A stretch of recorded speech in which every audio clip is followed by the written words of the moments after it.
Hello there, class. This is Mrs. Albright, and this is a short little video to go over all the directions for this new Hyperdoc, all about polygons in fourth grade.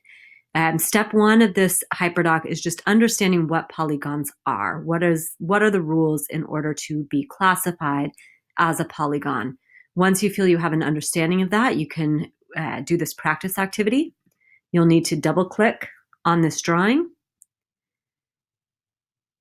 where you will then be able to pick up and drag these shapes up into the different sections, whether it's a polygon or not the polygon. So once you have sorted all the shapes, you'll click Save and Close, and it will save your work back here on the main document. The next section is going over names of polygons based on the numbers of sides that they have. Some of you have practiced this a lot already. Others might need a little bit more review. So there are some videos here to help you. You will need to, again, double click to open the drawing. And then on any of these videos, you can double click and it will launch the video from YouTube. So once you're done with that, we are going to close it. And then here's a deep thinking question for you. So I've left a text box so you can type your response. The section number 5 is all about the difference between regular and irregular polygons. So there are some examples, and there's a chart here for you to click on with some more examples. This here is a link to Math is Fun. So I'm going to click on the click here and then click on the link. There's an interactive activity where you can change the number of sides on a shape and play around with changing them from regular polygons to irregular polygons. And again, here is a question with another text box for you to type your response. So don't leave that out.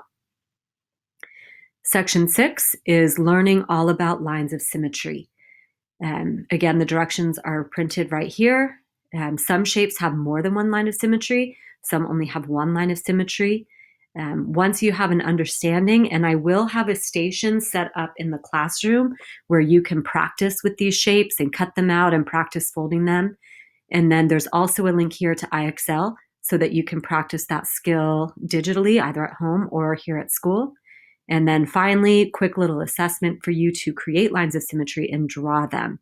So you will double click on these shapes to open up the drawing. Activate the line tool where you can draw lines here right over the shapes that I've created to indicate a line of symmetry. And then we should change the color to red and make it a little bit thicker so that they really stand out on top of these shapes. And again, some of these shapes might have one line of symmetry, some might have more than one. So make sure you identify all of them, click Save and Close, and then it will leave your work right here on the Hyperdoc for me to check. Once we have worked through this whole Hyperdoc and you have gotten feedback from me and you feel comfortable, then you will be ready for our final polygons and lines of symmetry quiz. So take your time, don't rush through the material.